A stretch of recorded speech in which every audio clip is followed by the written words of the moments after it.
I was expecting a package. That is the only reason I opened the door without checking first, because the tracking notification said delivered by 7, and it was 6:53, and I had been waiting 3 days for that order. So when the knock came, I dried my hands on the dish towel, crossed the living room, and pulled the door open without a second thought. Imara and Estelle Cross were standing in my doorway in evening clothes. No call ahead, no text, just the two of them, composed, deliberate, and dressed like they had somewhere important to be after this. I read the room in the space of one breath. I stepped back and let them in. I did not offer warmth, and I did not offer an explanation for the absence of it. I simply moved to the kitchen, filled the kettle, and set it on the burner, asked if either of them wanted water. Estelle declined with her hand. Imara shook her head without looking at me. I kept my back to them for exactly long enough to slide open my voice memo app, press record, and set the phone face up on the counter where the acoustics were clean and the angle was natural. 17 years of business meetings taught me one thing above everything else. You record first, and you ask questions later. My name is Perline Bass. I am 61 years old. I built a property management portfolio and a construction company in Southwest Atlanta from 3 rental units and a grief I did not have time to sit inside. I have signed contracts, terminated partnerships, and restructured agreements across a boardroom table with people who believed my composure meant I was not paying attention. Every single one of them was wrong. I turned back around and leaned against the counter with my hands folded. Estelle began. She was measured, rehearsed, almost gentle, the way a person is gentle when they have practiced the tone, but not the mercy behind it. She used the word boundaries 4 times in the first 6 minutes, framed everything as healthy transitions, natural restructuring, the appropriate evolution of a mother's role once her son becomes a husband. She spoke about Coswell the way people speak about an asset being transferred, carefully, with language designed to sound reasonable to anyone who might be listening. Imara spoke twice. The first time about joint decision-making going forward. No outside input on matters that belong to their household. The second time, she used my first name. Not Miss Bass. Not anything that acknowledged 17 years of what I built or who I was in my son's life. Just Perline, flat and deliberate, like a door being closed from the other side. Before I tell you what happened next, if you are watching this right now, drop your location in the comments. I want to know what time it is, where you are, and whether you would have kept your composure standing in that kitchen. I said very little. I studied them both. Estelle did most of the talking for another 9 minutes. The business surfaced gradually. My operational role inside Bass built, my daily access to Coswell's schedule, my position relative to the life Imara intended to build. Nothing stated crudely. Everything stated with the precision of a woman who had rehearsed this in a mirror. At the door, Estelle paused and turned back. "After tomorrow," she said, "you're no longer family. You're just his mother." They left. I closed the door, sat in Raymond's chair, pressed stop. I sat there for 11 minutes watching the clock without meaning to. Then I opened Coswell's name in my phone, attached the file, typed nothing, and sent it at 9:47. He read it almost immediately. 3 dots appeared, disappeared. Nothing came. I set the phone face down on Raymond's armrest and did not touch it again that night. Coswell's silence followed me all the way to Stonecrest. I dressed that morning the way I dress for anything requiring me to hold myself together in public. Carefully, deliberately, with the kind of attention that keeps your hands occupied, so your mind does not wander somewhere dangerous. I arrived at the venue at 10:40 and took my seat near the aisle on the groom's side, close enough to see everything. far enough back to disappear if I needed to. The venue was beautiful. I will give Estelle that much. Ivory chair dressings tied with cream ribbon, white roses spilling from low centerpieces, a live band running a soft sound check near the far wall, 2 coordinators moving briskly between rows with clipboards and headsets, a photographer already circling the room collecting the before. Estelle stood near the entrance, greeting guests with both hands, and the broad composure of a woman who believed the day already belonged to her. I watched her work the room and said nothing. All morning, 3 memories kept returning, whether I invited them or not. The first was a dinner at Coswell's townhouse 14 months earlier. Small gathering. Easy conversation. Imara mentioned a contractor decision connected to Bass Built, as though the outcome had already been settled privately beforehand. Coswell went quiet for half a beat, lifted his glass, changed the subject smoothly enough that only somebody watching closely would notice. I noticed. The second memory came from a Sunday gathering at my sister's home the previous spring. Imara told 2 women near the kitchen that Coswell preferred to keep family time more contained these days. Pleasant tone, small smile, the careful language people use while establishing boundaries they have not officially announced yet. Coswell was in the next room. He did not correct it. The third memory unsettled me most. A contractor called me directly about material figures tied to a Bass-built project I had not even been briefed on yet. When I later mentioned the numbers to Coswell, genuine surprise crossed his face before he covered it. I understood then information was leaving our business through channels neither of us had approved. I was still sitting with those memories when Coswell walked through the venue doors at 11:15. Charcoal suit, no boutonniere, no groomsman beside him. A conversation near the entrance stopped halfway through a laugh when people realized he arrived alone. He paused at the guest registry table, picked up the pen, and signed his name in the deliberate handwriting Raymond passed down to him. The kind that takes its time because it means what it says. Then he turned toward the seating area. Not the preparation suite, not the groom's room upstairs, the seating. He walked calmly to the 3rd row and sat down on the groom's side with both hands folded in his lap. I stopped breathing for a moment. One of the coordinators immediately crossed the room toward him, wearing the fixed smile professionals use when something has shifted unexpectedly, but they are trying not to alarm guests. She bent down beside him. He answered quietly.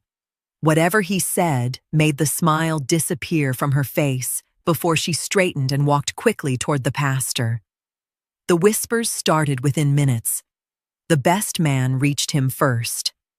Conversation brief. Tense shoulders. No visible argument.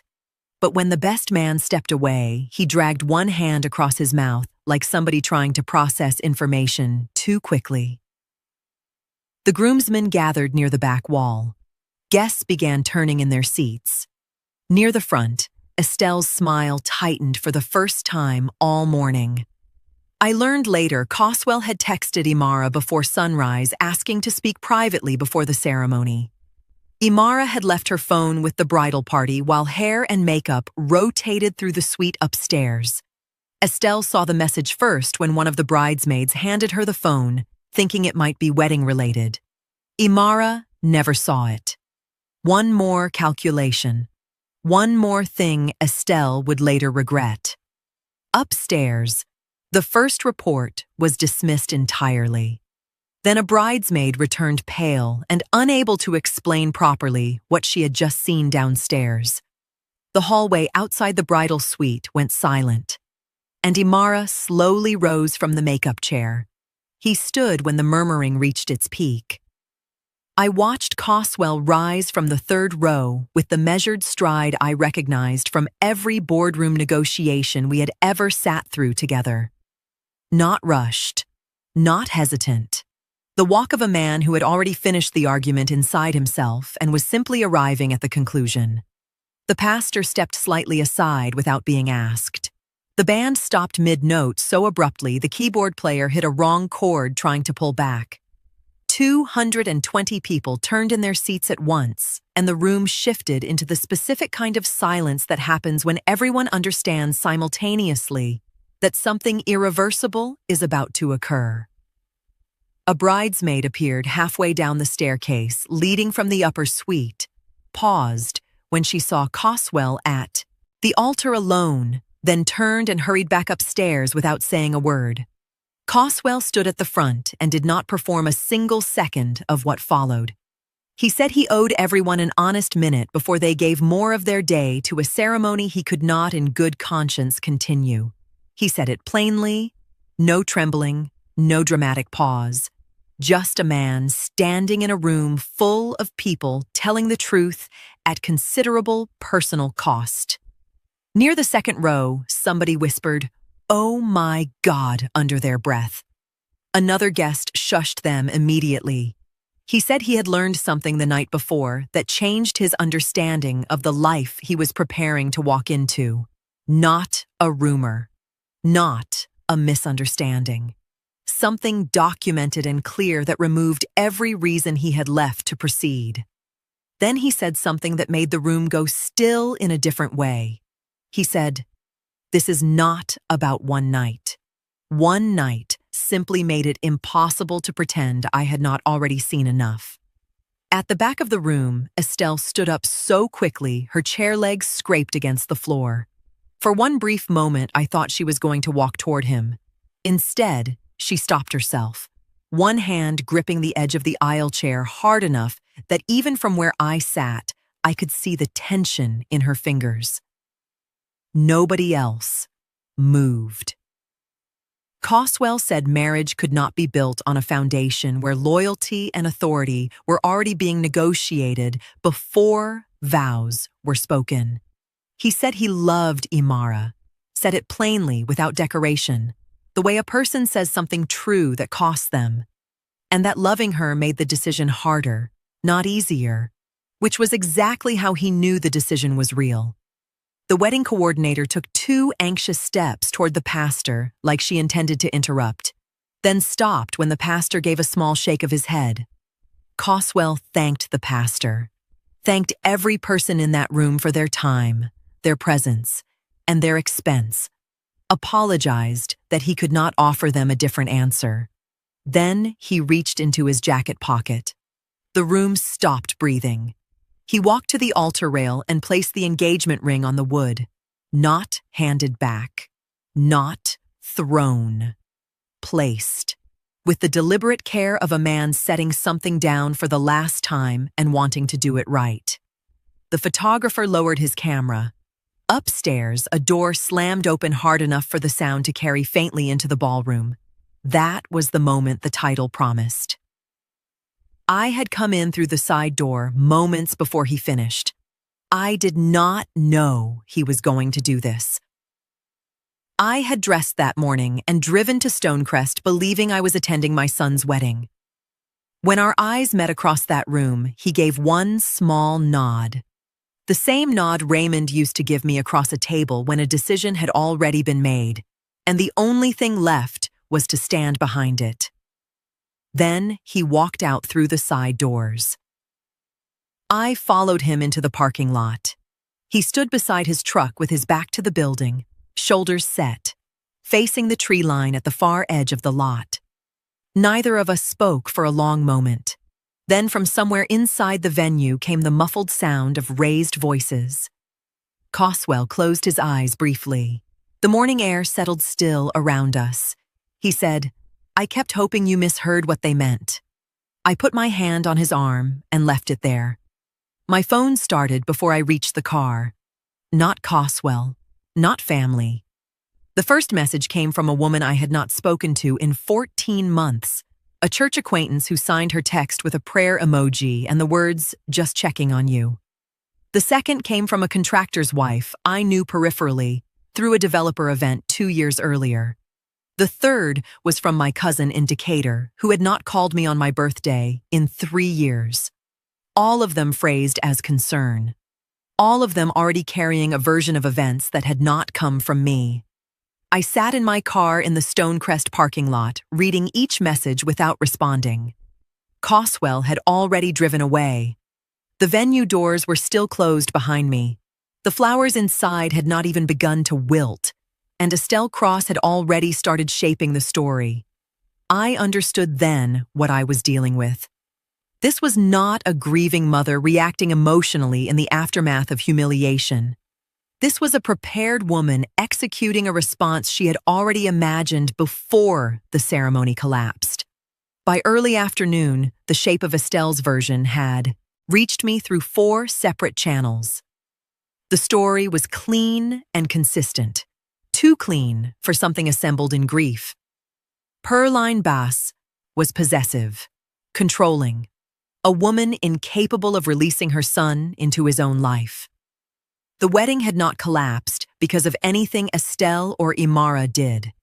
It collapsed because a manipulative mother poisoned a 4-year relationship from the inside and finally succeeded the night before the ceremony.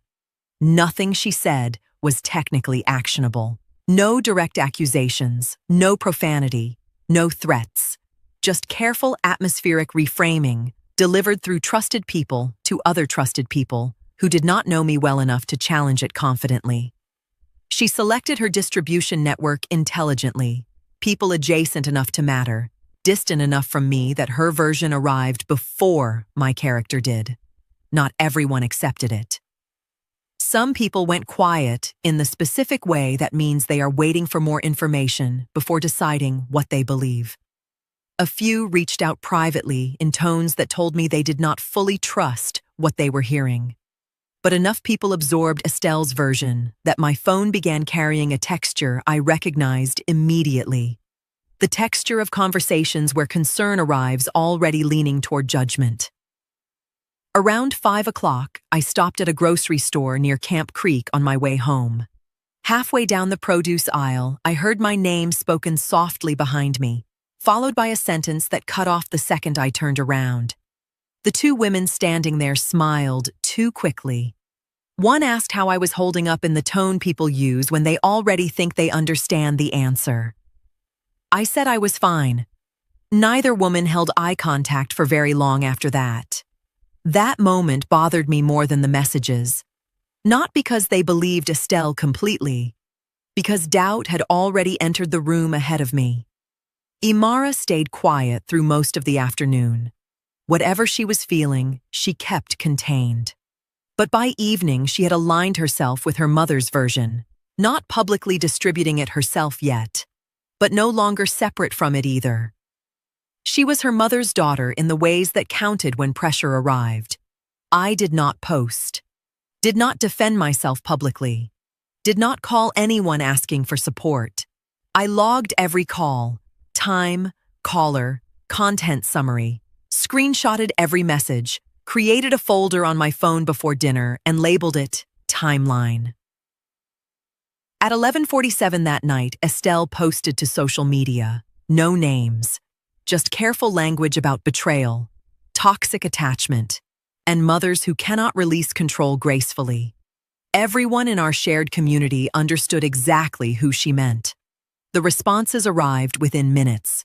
Sympathy, agreement, outrage from guests still replaying what they witnessed that morning. I read the post once, screenshotted it, added it to the folder, closed my phone. Then I sat in Raymond's chair and understood something with complete clarity. Estelle had already decided this was a war. She prepared her language, chose her audience, launched her first offensive before the venue finished clearing. And she believed she was dealing with a woman who would eventually collapse beneath public opinion. What she did not yet understand was who she had declared war against. Selah Murrell's office smelled like coffee and old files, and the particular stillness of a space where serious things get decided without being dramatized. I arrived Monday morning with the voice recording, the social media screenshot, my chronological call log, and a legal pad I had filled the night before while Raymond's chair held me together. Selah has been my attorney since Coswell was 19 years old. She does not perform concern.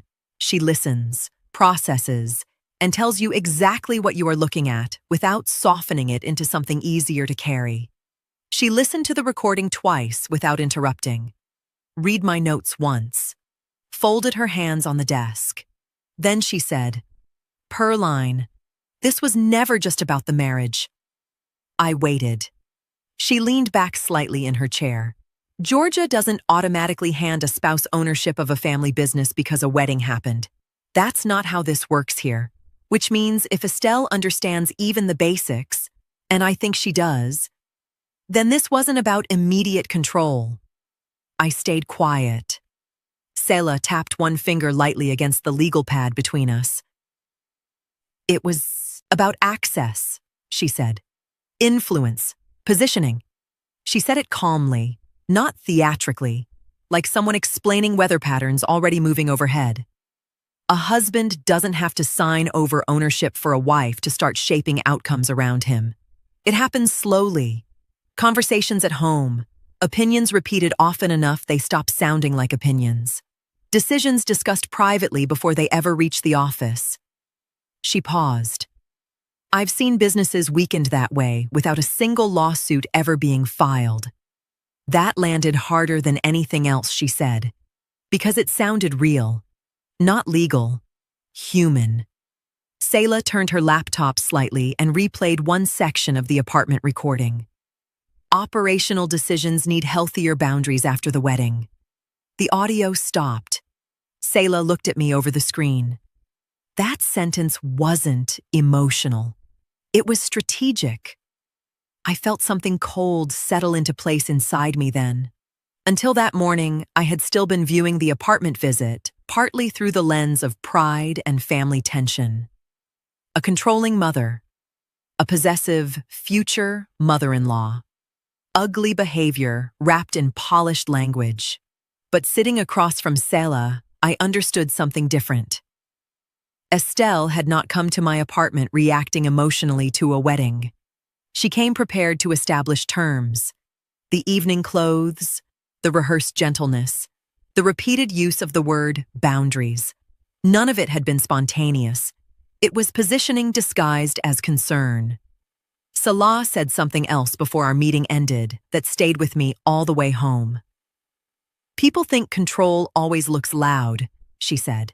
Most of the time, it looks reasonable right up until the damage is already done. I drove back through Southwest Atlanta, replaying the past 4 years differently than I ever had before. Every casual business question Imara asked over dinner. Every moment Estelle appeared at events or conversations that had nothing to do with her. Every subtle redirection. Every small silence from Coswell when something felt slightly off, but not large enough yet to confront directly. None of it looked dramatic, standing alone. That was the point. I pulled into my parking space and sat there with both hands resting on the steering wheel. The wound was still there. I will not pretend it was not. But underneath it, something had shifted. The grief was beginning to organize itself into clarity. I was done looking at Estelle Cross as a difficult woman with boundary issues. I was finally looking at her correctly, and Estelle still believed I had not understood the game she was playing at all. Coswell's truck was already in the lot when I arrived at 7:45. I sat in my car for a moment before going inside. Not long, just enough to decide what kind of mother I was going to be when I walked through that door. The kind who asks too many questions, or the kind who shows up and lets him lead. I chose the second one. I have not always been good at it, but I have been practicing since he was 17. He was at his desk when I came in. Contractor invoices spread across the surface in the organized way he inherited from Raymond.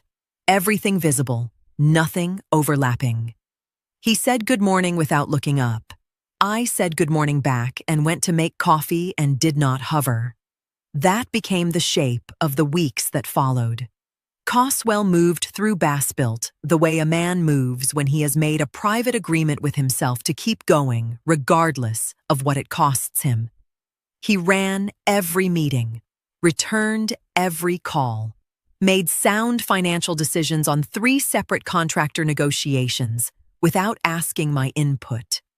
Not because he was shutting me out, but because he was using the work the way some people use water, steadying himself from the inside out. I watched the gap between the competence and the man producing it, and said nothing. There is a particular grief that does not announce itself. It does not arrive with tears or silence or visible collapse. It arrives wearing a press shirt and correct answers, and the specific discipline of someone who has decided that falling apart is not an available option. I recognized it because Raymond wore it the year his father died, and kept wearing it until one evening he simply sat down and could not explain why he was so tired. I was not going to let Coswell get that far without knowing I saw him. 3 weeks after the wedding, I stayed late reviewing property, lease renewals, and noticed his truck still in the lot at 7 in the evening. Every other vehicle gone. I locked my office, walked outside, and knocked on his window. He looked up, unlocked the door without a word. I got in the passenger side the way I used to when he was 16 and learning to drive. Close enough to be present, far enough back to let him hold the wheel. We sat without speaking for a while. The parking lot was empty. The evening had gone soft and gray around the edges. He said, "I didn't answer your message that night because I was afraid if I started talking, I'd talk myself out of it." I did not respond. He said, "I needed the quiet to be sure it was me making the decision and not the hurt." I sat with that for a long moment. His silence the night I sent the recording had sat in my chest for weeks, like something unresolved. And in 26 words, he had answered it completely. The silence was not distance. It was the same discipline Raymond used when something mattered too much for an immediate response. The decision needed to belong entirely to him, or it would not hold. He had understood that at 32, in a way, it took Raymond until 40 to learn. I did not tell him that.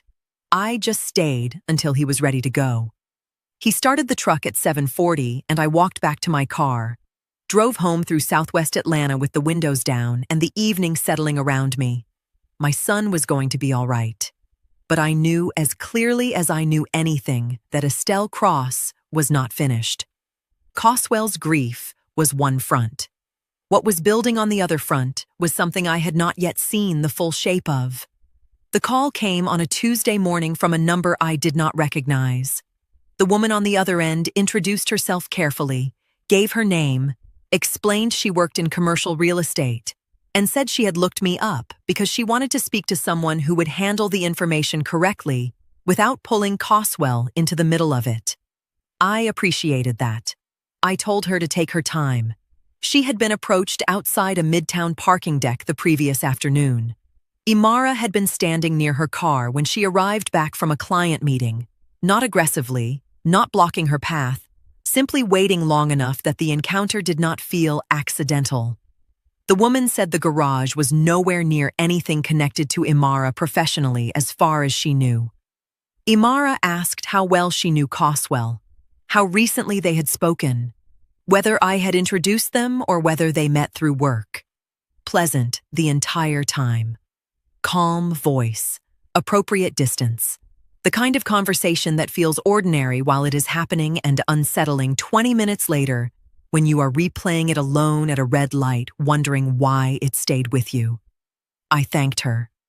Asked whether she would be willing to provide a written account if it became necessary.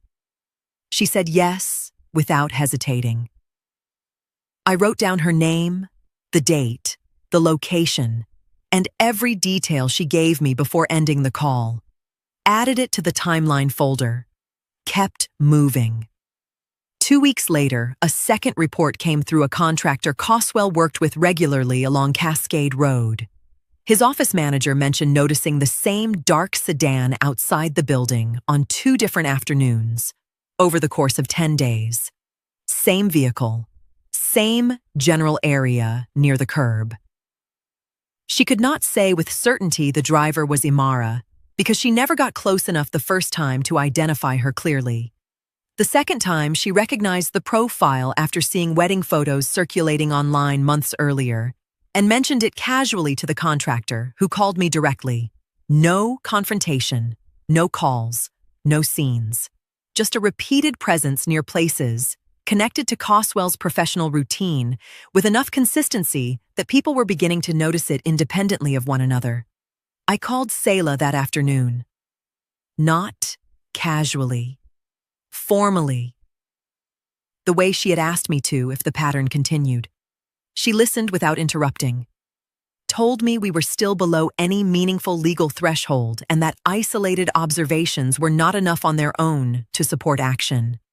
But she also said patterns matter when they repeat across unrelated witnesses who do not know each other and have no reason to coordinate accounts.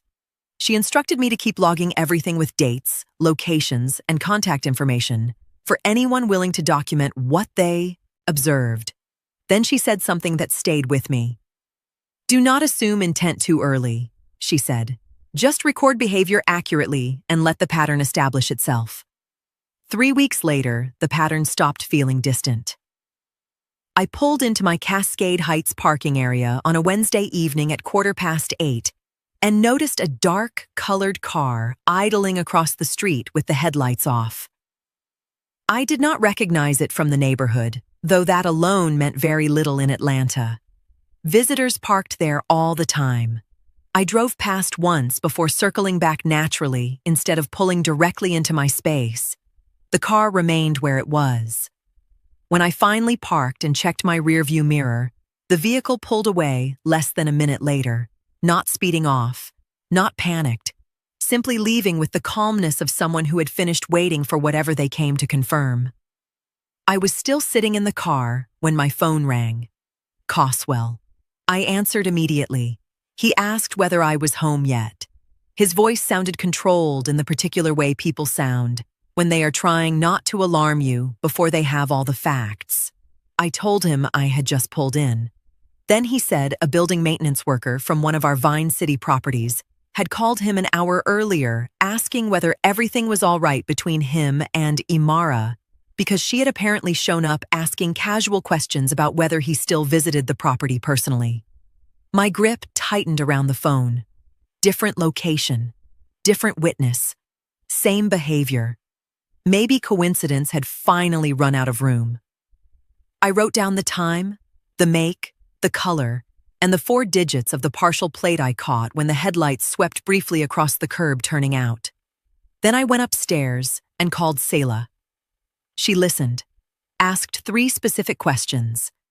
Then she said something she had not said in any of our previous conversations. She said, "All right, Perline, we are not just documenting anymore." I wrote that down too. Leaford Gaines called on a Thursday morning and could not look me in the eye through the phone. I have known Leaford for 6 years. We closed 4 renovation agreements together without a single dispute. He is not a man who hides behind vague language. He says what he means and moves on. So when he called to pause the pending agreement on the Cascade Road property and used the word instability twice in the first 90 seconds, I understood immediately the language was borrowed. I asked him to define instability as it related to Bass-Built's actual operations. He could not. Said he had heard concerns from people he trusted and wanted to wait before committing further. I told him I understood and that the agreement would still be here when he was ready. Thanked him. Ended the call. Wrote it down. 2 days later, our accounting office received an anonymous complaint through the Better Business Bureau portal, questioning Bass-Built's contractor ethics and internal management practices. No specific accusation. No verifiable incident attached. Just enough vague language to force a formal response process and create a searchable public notation until the matter was reviewed. Selah handled the response personally within 24 hours. The complaint went nowhere. I logged it anyway. 3 days later, a woman on my property management team submitted her resignation by email. Short, polite, No explanation beyond pursuing other opportunities. When she came to collect her things, she would not meet my eyes. I did not press her. By then, I understood something important about Estelle's methods. People influenced gradually through concern and suggestion tend to defend the influence harder if they feel embarrassed for believing it. Pressing them only drives them deeper into the version they already accepted. I thanked her for her work, wished her well, and added the resignation to the log with the date and surrounding context. By Sunday, the temperature at church had shifted in the specific way that tells you conversations have been happening in rooms you were not invited into. A woman who had saved me a seat in the 4th row every Sunday for 2 years was already seated beside someone else when I arrived. She smiled when she saw me. The careful smile of someone quietly managing distance, while still deciding whether they feel justified doing it. I sat where I could find space and kept my face neutral. During announcements, one of the associate ministers briefly thanked members who continued supporting healthy family reconciliation during difficult public situations. Half the room looked forward. The other half looked nowhere at all.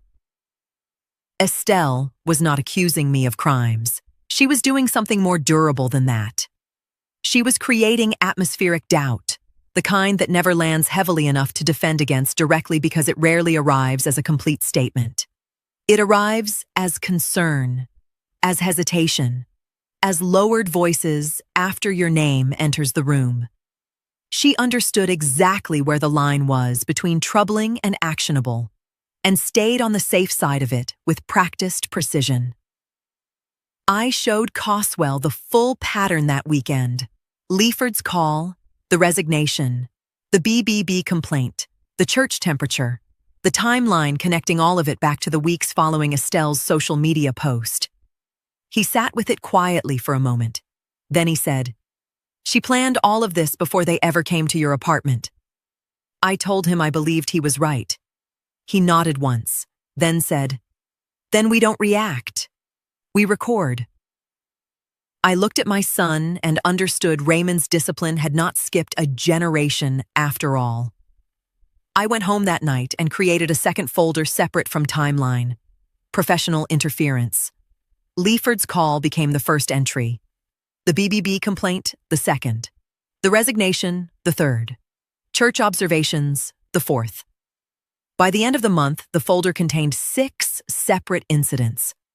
Estelle had been operating for months with the confidence of a woman who believed patience belonged only to her. That confidence was her first mistake. The second mistake was still coming. She called on a Thursday evening in early October and introduced herself the way people do when they are uncertain how they will be received. Carefully, with context offered before the ask. She worked in procurement for a mid-sized logistics firm. She met Coswell twice through shared industry events and exchanged business cards with him the way professionals do. Politely, without anything developing beyond occasional LinkedIn interaction. She had no personal stake in what happened at that wedding. She was calling because that afternoon, Imara had been standing outside her office building again, and it no longer felt responsible to keep dismissing the pattern as coincidence. I told her I was listening. Over the previous 2 months, she had noticed Imara 4 separate times, near locations connected to her own routine rather than Coswell's. Once near her office building, once outside a networking event in Midtown, twice in parking areas, connected to places she visited regularly after work. None of the encounters involved confrontation. That was what unsettled her most. Imara behaved like someone trying very carefully not to appear as though she was watching anything at all. The woman also received 3 text messages during that same period. The first polite, the second more probing, the third specific enough that she screenshotted it and showed it to a friend before deciding not to respond further. Then she told me about the phone call. 10 days earlier, Imara called her directly late in the evening. The woman answered through her car's Bluetooth system while driving home. But there was a slight connection delay, and Imara apparently assumed the call had gone to voicemail before the audio fully opened. So she kept talking. The woman stayed quiet and let the line run. What recorded through the dashboard system was not some perfect confession people hear in movies. Parts of it were muffled beneath road noise and turn signal clicks. A few sentences were difficult to make out clearly, but the overall tone came through without ambiguity. Probing questions about who Coswell was spending time with, whether he had mentioned me recently, whether certain women in his professional circle were still in contact with him. Not threats. Nothing explosive, but enough to establish pressure. Enough to make clear this was not a grieving woman making one emotional mistake after a breakup. There was purpose in it, direction, patience, the particular restraint of someone still trying to control a narrative that had already slipped beyond her reach. I asked whether she would be willing to provide a written statement if necessary. She said yes, without pausing. I thanked her, wrote down everything she told me with the same precision I had used since the night I created the timeline folder. Then I called Selah before 10 o'clock and relayed the full account. Selah asked 4 questions. Said she would need the screenshots, the audio file, the written statement metadata preserved exactly as collected. Then she told me to call her Monday. That weekend, I cleared my dining room table completely. I laid everything out beneath the overhead light in chronological order. The apartment recording, every screenshot from Estelle's social media post forward, every call log, every witness note, the drive-by entries with dates and partial plates, the contractor account, the resignation, the church observations, the commercial real estate woman's written statement from 2 months earlier, and now the text messages, photographs, and imperfect dashboard audio from a woman with no connection to my family and absolutely no reason to involve herself unless what she witnessed genuinely unsettled her. I stood at the edge of that table and looked at what 4 months of documentation actually resembled when assembled in one place. Not grief, not coincidence, not isolated misunderstandings unfolding independently. A pattern, sustained, coordinated, maintained with the consistency that only exists when intention exists first. Estelle operating against my professional and social standing. Imara refusing to release surveillance over the people connected to the man who left. 2 separate tracks moving in parallel. Neither accidental, neither stopping. I sat at that table until 1 in the morning. Then I organized everything by date, created a second full copy, and stored both in separate locations. I had been documenting for 4 months. I was not documenting anymore. He arrived at noon on a Sunday, carrying the particular quietness he had worn since the wedding, present, functional, and holding something just beneath the surface that he had not yet put down. I had cooked pot roast, rice, the cornbread he has eaten at this table since he was 9 years old. He sat down, served himself a reasonable plate, and ate the way a person eats when food is not what they came for. Mechanically, politely, clearing enough of it to avoid making me ask. When he pushed the plate aside, I cleared the table completely. Then I went to the bedroom and came back with both copies of the documentation and laid everything out in front of him in chronological order. I did not editorialize, did not tell him how to feel or what to conclude. I simply walked him through it from the beginning. The first call from the commercial real estate woman, the contractor's office manager report, the drive-by entries with dates and partial plates, the resignation, the church distance, Leaford's call with its borrowed language, the text messages, the photographs, and the 47 seconds of audio that a woman with no connection to our family had recorded without trying. I laid it all out, and then I sat down, and I was quiet. Coswell did not speak for a long time. He moved through the pages with the same methodical attention he brings to contractor proposals. Nothing skimmed, nothing rushed. Everything read for what it actually says, rather than what it appears to say at first contact. His hands were flat on the table when he finished. He did not look up immediately. Then he said, "The wedding wasn't the plan failing. It was the plan not working fast enough." I told him I had come to the same conclusion. He looked up then, asked how long I had been carrying this without telling him. I said I did not want to add weight to what he was already managing. He looked at me the way Raymond used to look at me when I had done something entirely reasonable that he still wished I had done differently. Not anger, not disappointment. Something more patient and more tired than either of those things. He picked up his phone. The first call was brief. He identified himself, referenced Selah's name as the referral, and confirmed an appointment for Thursday morning with an attorney who handled harassment and protective proceedings. The entire call lasted 4 minutes. He hung up and made the second call before I finished processing the first. The second was shorter. A man answered on the second ring. Coswell gave his name and said he had work that required discretion and experience with behavioral pattern documentation. The man asked 2 questions. Coswell answered both. They agreed on a meeting for Tuesday afternoon. Coswell ended the call and set his phone face down on the table. Neither of us spoke for a moment. He stayed another hour. We did not discuss the documentation again. It had been said and received, and that was sufficient. We talked about a Bass-Built contract renewal coming up in November, and whether the Mechanicsville property needed a roof assessment before winter. Normal things. Necessary things. The kind of conversation that holds 2 people together when the larger conversation has already taken everything it needs. At the door, he embraced me. The long kind, not the brief contact of a son leaving after Sunday dinner, but the kind that means something is being transferred between 2 people who do not need to name it. He walked out without telling me exactly what came next. I locked the door and stood in the quiet of my apartment.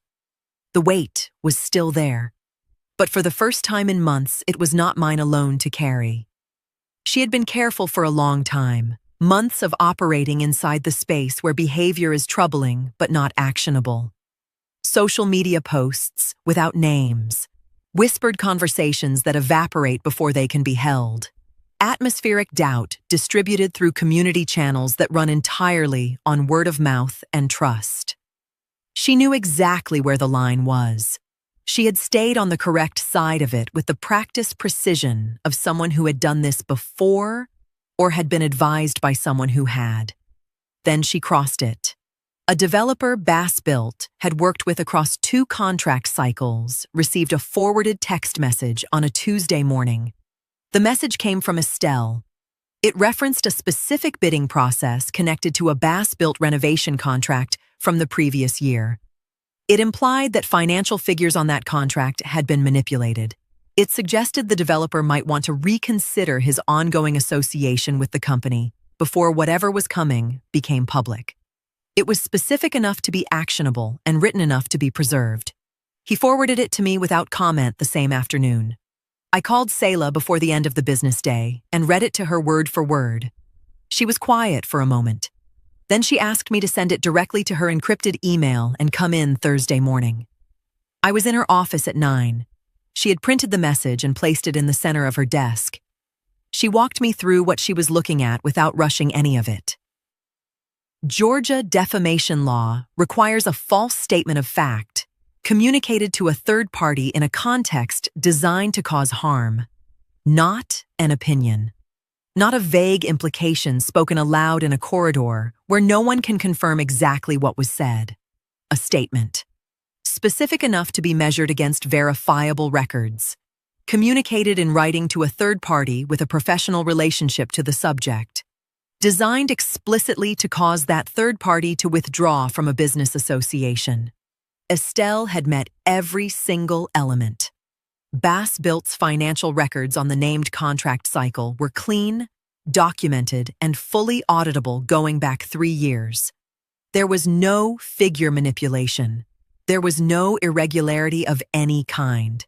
The claim was not just false, it was specifically and demonstrably false, in a way that our records could prove without ambiguity. Selah filed the defamation claim the following week. Estelle's attorney contacted Selah within 4 days, recommending early settlement. Quiet, contained, handled, before the documentation attached to the filing entered public record. It was the correct advice. Estelle declined it. She had spent months calculating that whatever I was building was nothing more than a wounded mother's collection of screenshots and hurt feelings dressed up as a legal strategy. She believed she understood the limits of what I had. She believed she would win. That overconfidence, the same overconfidence that dressed itself in evening clothes and stood in my doorway delivering terms, was the thing that put her on a path to a courtroom she could not control. Selah looked at me across the desk when we finished reviewing the filing. She said, "She finally put it in writing." I drove home through Southwest Atlanta and sat in Raymond's chair in the particular quiet of an apartment where nothing was required of me for the rest of the evening. The message was filed. The records were ready. The months of documentation that Estelle had dismissed as sentiment were now attached to a legal proceeding with her name on it. The woman who came to my door believing she had already won had just handed me everything I needed to finish this. Coswell filed on a Thursday morning, and I was not there when he did it. He had not asked me to come, and I had not offered. Some things a grown man needs to do without his mother beside him, not because she is unwelcome, but because the act needs to belong entirely to him, or it carries less weight when it lands. I understood that. I stayed at the Bass-Built office, reviewing lease renewals and waiting for my phone to show me the confirmation he promised to send when it was done. It came at 11:43. Filed. Done. The petition requested a temporary protective order naming both of us as protected parties pending a full hearing. Selah had prepared me carefully for the possibility that the judge might deny it outright, delay action until a hearing, or narrow the request significantly. Georgia judges vary widely on these filings unless the documentation shows a sustained pattern rather than isolated discomfort. What Coswell's attorney submitted was 8 months of sustained pattern. Signed witness statements from 3 independent women. Drive-by logs with dates and partial plate numbers. Time-stamped photographs placing Amara's vehicle near locations with no professional basis for repeated presence. The dashboard audio recording. The investigator's behavioral summary documenting repeated incidents across multiple locations over several months. And the original apartment recording from the night before the wedding that started all of this.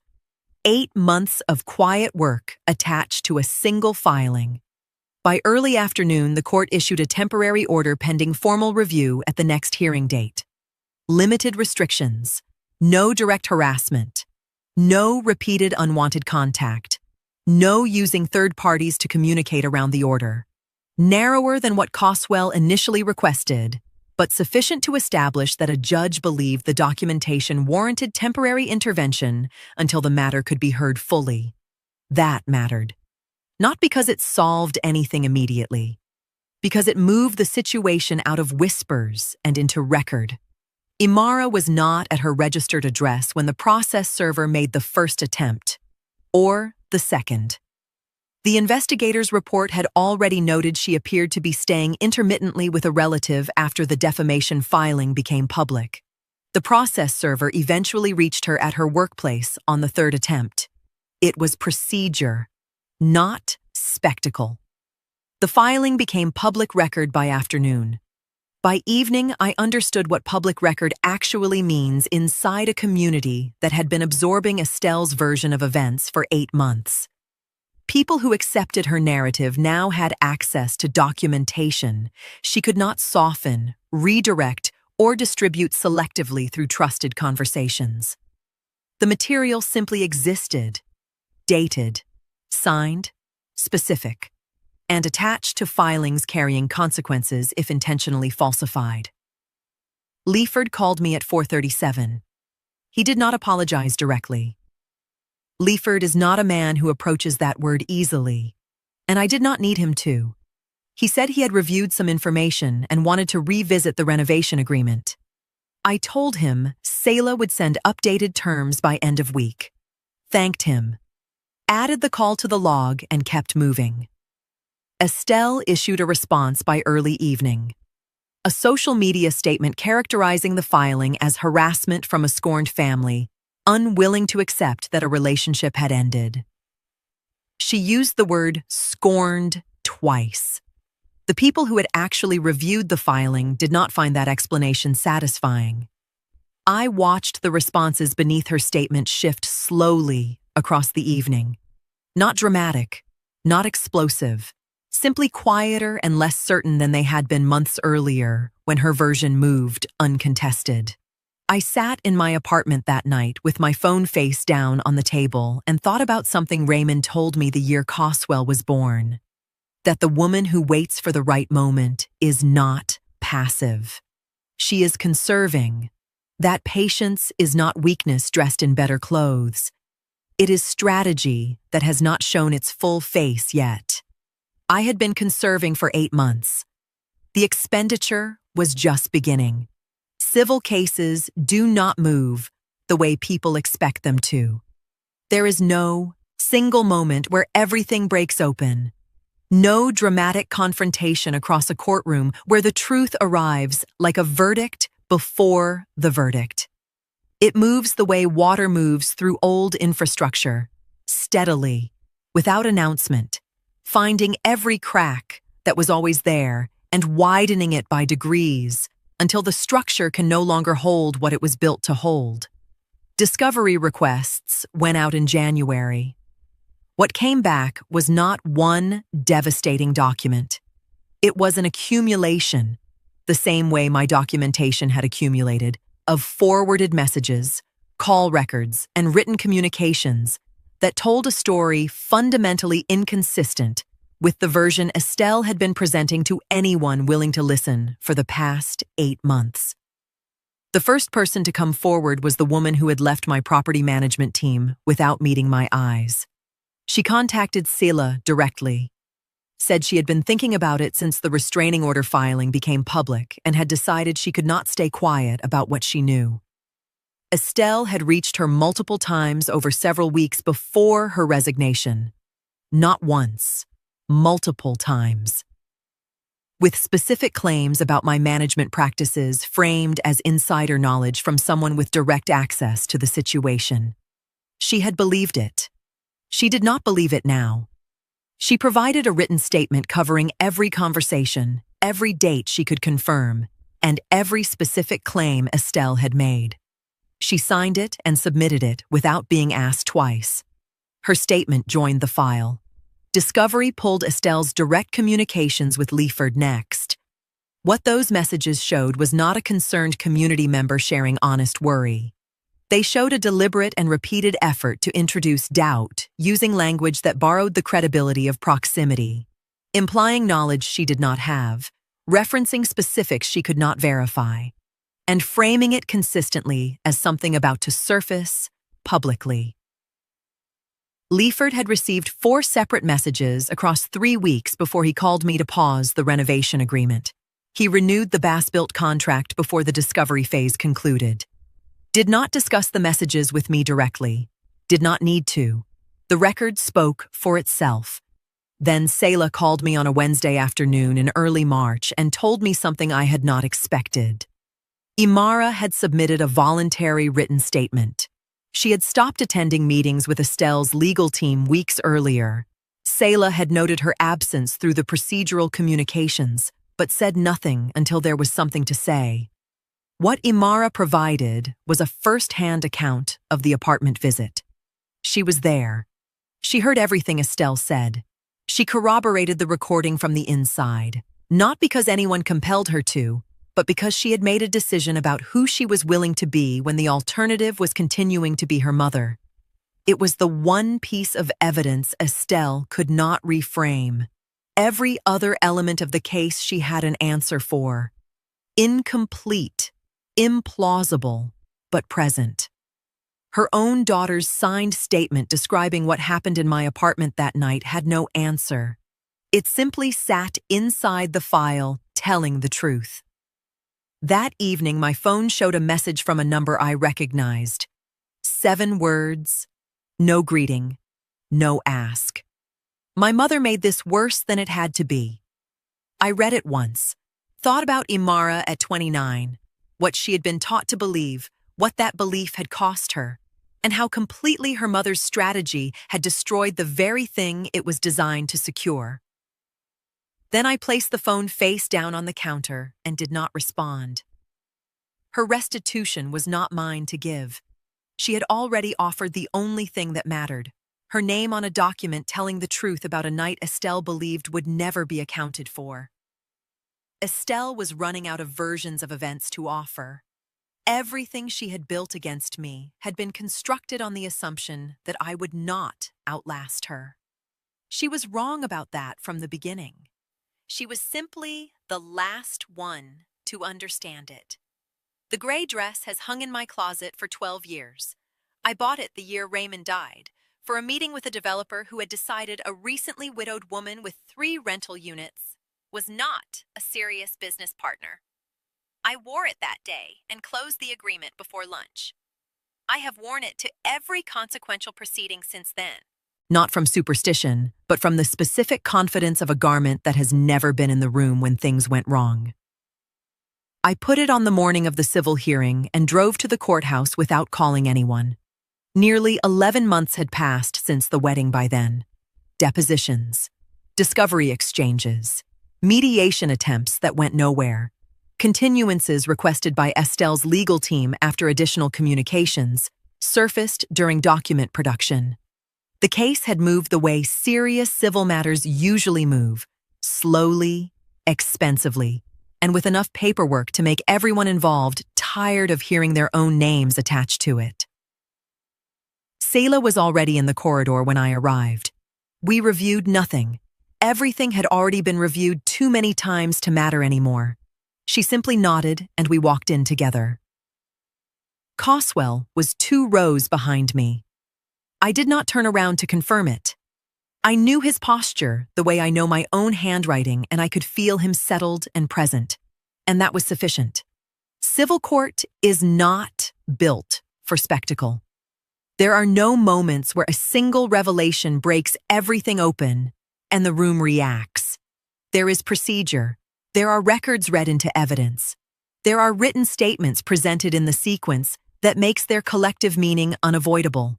There are attorneys who make the arguments available to them, and a judge who has seen every version of every argument and is interested only in what the documentation supports. Estelle's attorney made the arguments available to him. They were not without structure. But structure is not the same as foundation, and what he was building on had been compromised long before this morning. Selah made the arguments available to her. She did not perform them. She presented them the way she presents everything, in order, without excess, letting the record carry the weight that the record had earned. Under cross-examination, Estelle's own written communications were read back to her. The forwarded text to the developer. The 4 messages to Leaford.